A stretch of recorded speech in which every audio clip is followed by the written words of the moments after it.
अपराध, ये शब्द सुनते ही क्या आता है मन में? पुलिस, कोर्ट कचहरी, जेल, है ना? पर क्या अपराध का मतलब सिर्फ कानून तोड़ना है? आज हम इस कानूनी परिभाषा से कहीं आगे जाएंगे और समझेंगे कि अपराध असल में एक कितनी ज्यादा जटिल सामाजिक पहेली है। तो इस पूरी बात को समझने के लिए आज हम 4 पड़ावों से गुजरेंगे। सबसे पहले ये जानने की कोशिश करेंगे कि अपराध का असली मतलब क्या है। फिर देखेंगे कि इसके कितने अलग-अलग रूप होते हैं। इसके बाद सबसे बड़े सवाल की तरफ बढ़ेंगे कि भाई लोग अपराध करते क्यों हैं। और आखिर में ये भी समझेंगे कि इसमें हमारे समाज का क्या रोल है। तो चलिए पहले खंड पर आते हैं, अपराध आखिर है क्या? देखिए, समाजशास्त्रियों का मानना है कि ये मामला सिर्फ कानून की किताबों का नहीं है, बल्कि उससे कहीं ज्यादा गहरा है। यही तो वो सवाल है जहां से सारी बात शुरू होती है। क्या कोई भी काम सिर्फ इसलिए गलत या अपराध बन जाता है क्योंकि कानून की किताब में ऐसा लिखा है, या फिर इसके पीछे कुछ और गहरी सामाजिक वजह भी छिपी हैं? समाजशास्त्री मोरर इस बात को कानूनी दायरे से बाहर ले जाते हैं। वो कहते हैं कि अपराध सिर्फ कानून तोड़ना नहीं है, बल्कि उन सामाजिक नियमों को तोड़ना है जो किसी समाज को एक साथ बांध कर रखते हैं। ये एक तरह का समाज विरोधी काम है जो हमारी सामूहिकता की भावना के बिल्कुल खिलाफ जाता है। मार्शल क्लिनॉर्ड इसी आइडिया को एक कदम और आगे ले जाते हैं। उनके हिसाब से अपराध सिर्फ समाज के बड़े नियमों को तोड़ना नहीं है, बल्कि किसी भी छोटे बड़े ग्रुप के तौर तरीकों से भटक जाना भी है। इसका मतलब तो ये हुआ कि जो एक ग्रुप के लिए नॉर्मल है, हो सकता है दूसरे के लिए अपराध हो। सोचिए, ये कितना बदलता रहता है। और अब देखिए, गिलिन और गिलिन की परिभाषा, ये हमारी जानी पहचानी पारंपरिक कानूनी सोच के काफी करीब है। सीधी सी बात है, जो काम कानून के खिलाफ है वो अपराध है। इन तीनों परिभाषाओं को साथ रखने पर ही समझ आता है कि इस एक शब्द के कितने अलग-अलग मायने निकाले जा सकते हैं। ठीक है, तो अब जब हम अपराध की एक बड़ी तस्वीर देख चुके हैं, तो चलिए अगले खंड में चलते हैं। अब देखते हैं कि अपराध के कितने अलग-अलग चेहरे होते हैं और उन्हें किन श्रेणियों में बांटा जाता है। अपराध को बांटने के कई तरीके हैं और ये जो डायग्राम दिख रहा है, ये कुछ ऐसे ही तरीकों को दिखाता है। आप देख सकते हैं कि अपराधों को उनकी गंभीरता, अपराधी के इरादे या फिर इस आधार पर भी बांटा गया है कि समाज पर उनका क्या असर पड़ रहा है। ये दिखाता है कि अपराध कोई एक सीधी साधी चीज बिल्कुल नहीं है। क्लिनार्ड और क्वीनी का ये वर्गीकरण देखिए, ये अपराध की वैरायटी को बहुत अच्छे से दिखाता है। एक तरफ है राजनीतिक अपराध, जो सरकार या देश के खिलाफ होते हैं, तो दूसरी तरफ है व्यावसायिक अपराध, मतलब जब कोई अपनी कुर्सी या जॉब का गलत फायदा उठाकर कोई अपराध करे। फिर आते हैं निगमित अपराध, जो बड़ी बड़ी कंपनियां करती हैं, पारंपरिक अपराध जैसे कि चोरी चकारी, और आखिर में एक पूरे सिस्टम की तरह काम करने वाले संगठित अपराध। ये तरीका हमें अपराधी और उसके मकसद के हिसाब से सोचने में मदद करता है।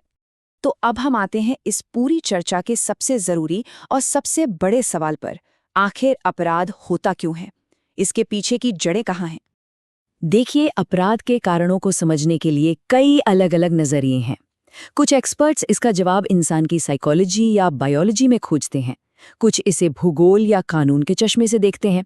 लेकिन आज हम अपना पूरा ध्यान समाजशास्त्रीय नजरिए पर रखेंगे, जो जवाब इंसान के बाहर समाज के अंदर ढूंढता है। समाजशास्त्रीय सिद्धांत इस बात पर जोर देते हैं कि अपराध की जड़ें किसी एक इंसान के अंदर नहीं, बल्कि समाज के ढांचे, उसके ग्रुप्स और उसके तौर तरीकों में होती हैं। कहने का मतलब ये है कि समाज खुद ही ऐसी परिस्थितियां बना सकता है जो अपराध को जन्म देती हैं। तो चलिए अब कुछ बहुत ही मजेदार और जरूरी समाजशास्त्रीय सिद्धांतों पे नजर डालते हैं, जो हमें ये समझाते हैं कि सामाजिक ताकतें इंसान के बर्ताव को कैसे बदल सकती हैं। सदरलैंड का ये सिद्धांत कहता है कि अपराध एक सीखा हुआ व्यवहार है। कोई भी माँ के पेट से अपराधी बनकर पैदा नहीं होता। जैसे हम अपने दोस्तों या परिवार से बात करना, चलना या कोई भी हुनर सीखते हैं, ठीक वैसे ही आपराधिक बर्ताव भी अपने आसपास के लोगों और माहौल से सीखा जाता है। सीधी सी बात है, जैसी संगत वैसी रंगत।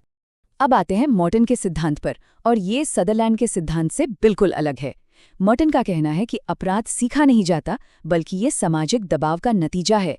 होता क्या है कि समाज हम सबके लिए सफलता के कुछ लक्ष्य तो तय कर देता है, जैसे कि अमीर बनना, लेकिन हर किसी को उन लक्ष्यों तक पहुंचने के सही रास्ते या मौके नहीं दे पाता।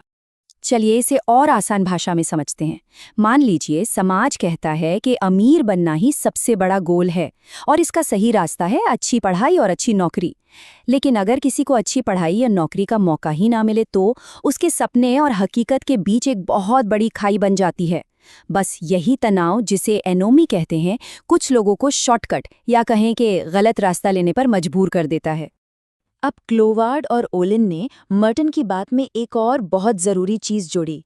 वो कहते हैं कि सिर्फ सफल होने का दबाव ही काफ़ी नहीं है, अपराध करने का मौका भी तो मिलना चाहिए। कहने का मतलब है, अगर किसी के पास गलत काम करने के साधन या माहौल ही नहीं है तो वो शायद दबाव के बावजूद अपराध नहीं कर पाएगा। मतलब माहौल और मौके दोनों का खेल है। तो कुल मिलाकर हमारे पास अपराध को समझने की दो बड़ी समाजशास्त्रीय कहानियां हैं। एक तरफ है विभेदक सहचर्य का सिद्धांत, जो कहता है कि अपराध बाहर से सीखा जाता है, संगति से, और दूसरी तरफ है विषमानता का सिद्धांत, जो कहता है कि अपराध अंदर से पैदा हुए दबाव की वजह से होता है, जो सामाजिक सिस्टम की देन है। मतलब सीखना बनाम दबाव। तो इस पूरी चर्चा से एक बात तो साफ है कि अपराध एक बहुत ही पेचीदा मामला है। इसे समझने के लिए हमें कई अलग अलग नज़रियों को एक साथ रखकर देखना होगा, क्योंकि कोई एक थ्योरी अकेले हर सवाल का जवाब नहीं दे सकती। और आखिर में हम आपको इसी एक बड़े और ज़रूरी सवाल के साथ छोड़कर जा रहे हैं। क्या समाज का ढांचा, उसके बनाए लक्ष्य और उसके दिए गए मौके ही ये तय करते हैं कि कौन अपराधी बनेगा? इस पर सोचिएगा ज़रूर।